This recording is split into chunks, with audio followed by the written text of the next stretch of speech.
ગુજરાતની જનતાનો પ્રચંડ વિરોધ જોઈને સરકાર હવે એક નવો પેતરો કરવા જઈ રહી છે કે અમે બંને મીટર સાથે લગાડશું, એના યુનિટ રીડિંગ વગેરે જોશું અને પ્રોબ્લેમનું સોલ્યુશન લાવશું.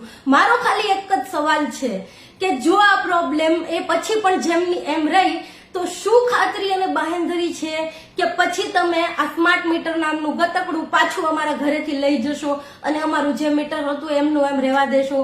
કોઈ કંપની, કોઈ સરકાર આવી લેખિતમાં બાહેંધરી આપશે નહીં.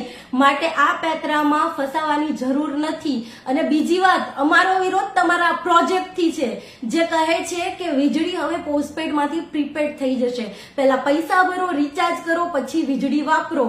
આ વસ્તુ શક્ય જ નથી. અમેરિકા જેવા દેશમાં પણ વીજળી પ્રીપેડ નથી. આ જીવન જરૂરિયાતની મૂળભૂત વસ્તુ છે. આના વગર તમે કે હું હવે જીવનની કલ્પના કરી શકીએ એમ નથી.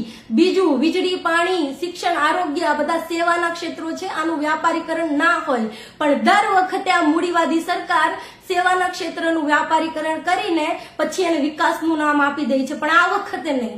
આ વખતે આ લડાઈ આર પારની છે, જનતા અને સરકારની છે. એટલે આ વખતે મારે તમારા બધાના સપોર્ટની જરૂર છે. મેં ક્યારેય નથી કીધું મારા વિડીયોને શેર કરો, પણ આજે કહું છું કારણ કે આ વિડીયોના બાદ આપણે એક અભિયાન, એક આંદોલન છેડવાનું છે સોશિયલ મીડિયા પર.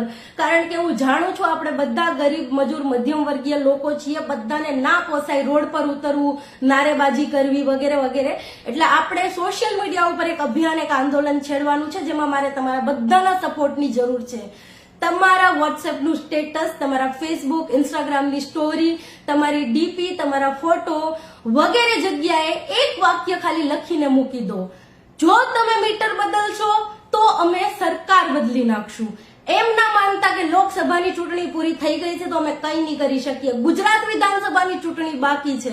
એટલે જો તમે અમારા મીટર બદલ્યા તો અમે તમારી સરકાર બદલી નાખશું. અને આ વાક્ય, આ નારો ગાંધીનગર સુધી બહેરી સરકારના કાને પહોંચવો જોઈએ. તમારા વોટ્સએપ, ફેસબુકના સ્ટેટસ, સ્ટોરીમાં, ડીપીમાં બધી જ જગ્યાએ વસ્તુ લખી નાખો કે જો તમે મીટર બદલશો તો અમે સરકાર બદલશું. તમે મીટર બદલ્યા, અમે સરકાર બદલી. બસ વાત પૂરી. અને એ સિવાય પણ જો આનાથી વધારે તમે કંઈ કરી શકો તો તમારા બાળકોની જે ડ્રોઈંગની નોટબુક હોય ને એમાંથી પેજ ફાડીને સ્કેચ પેનથી એમાં પણ લખો, જો મીટર બદલ્યા તો સરકાર પણ બદલાશે. અને 200-400 રૂપિયાનો ખર્ચો કરી શકો ને તો એક નાનકડું પોસ્ટર બનાવીને પણ ઘરની બહાર લગાડી દો. સેમ વાક્ય, મીટર બદલશો તો સરકાર બદલાશે.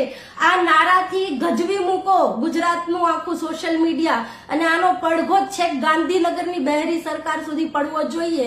મારે તમારા બધાનો સપોર્ટ આમાં જોઈશે કારણ કે કોઈ એક વ્યક્તિ આ લડાઈ લડી શકશે નહીં. અને બીજી એક વાત ખાસ ધ્યાન રાખજો, સરકાર અને કંપની વચ્ચે 2 વર્ષ પહેલા જ MOU થઈ ગયા હતા. એટલે ખૂબ જ ઓછા ચાન્સ છે આ પ્રોજેક્ટને રદ કરવાના.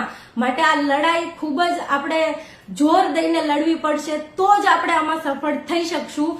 માટે આજથી, અત્યારથી આંદોલનમાં, આ અભિયાનમાં મારો સાથ આપજો. વિડીયોને બને એટલો શેર કરજો, લોકો સુધી પહોંચાડજો અને ગજવી મૂકો સોશિયલ મીડિયાને કે જો મીટર બદલ્યા તો તમારી સરકાર બદલી જશે.